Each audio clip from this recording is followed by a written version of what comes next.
What's up, guys? I'm Matt. I'm Rory. This is M&R Garage. And this is my 1981 Trans Am daily driver. Let's take a look at it.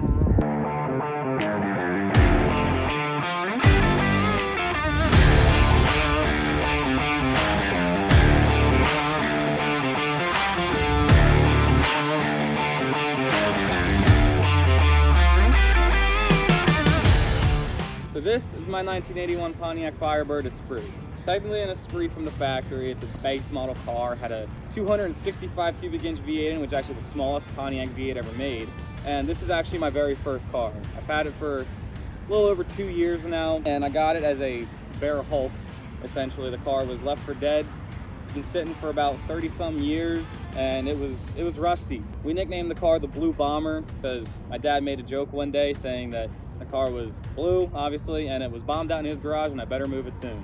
So the hood, it's not the factory hood of the car, as you can see, different color and whatnot, and the spats are not factory either. Neither is the spoiler, actually. The whole car, appearance-wise, I've changed.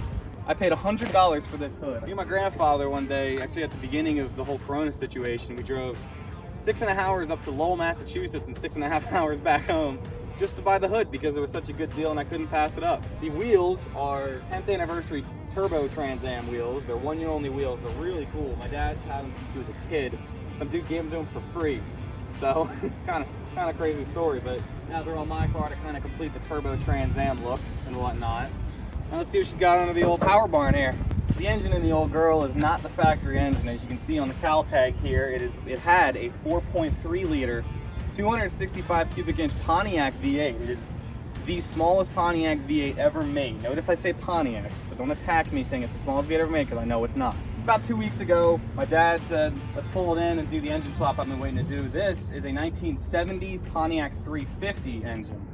So Pontiacs, if you don't know, have no small block or big block. It's all the same block, just different deck heights, different bores, different strokes, and engine stuff, you know? As you can see, the custom dual alternator bracket set up because my other alternator took a crap the day after I started driving this, and I had to drive it to and home from work on 11.5 volts. That was sketchy, but I made it, so, you know.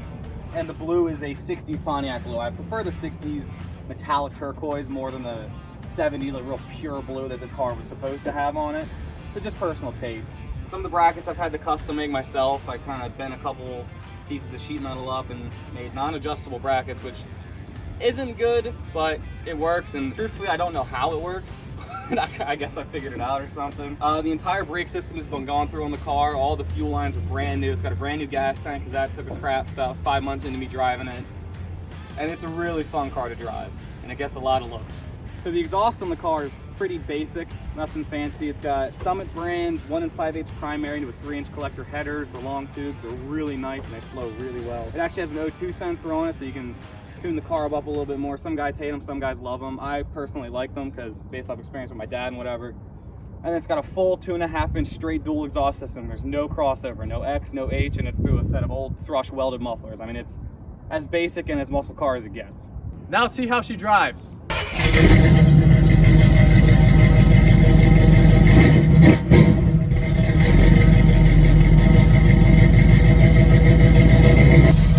Now let's hear them bald eagles.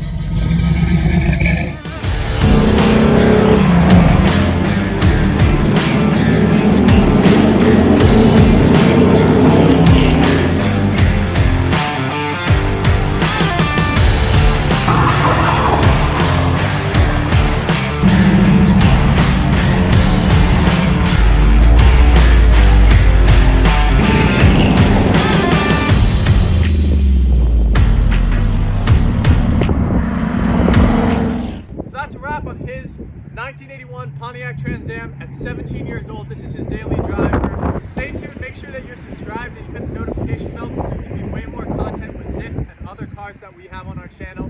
So make sure you also like the video for the algorithm because that's really helpful to us. And until then, we're out of here.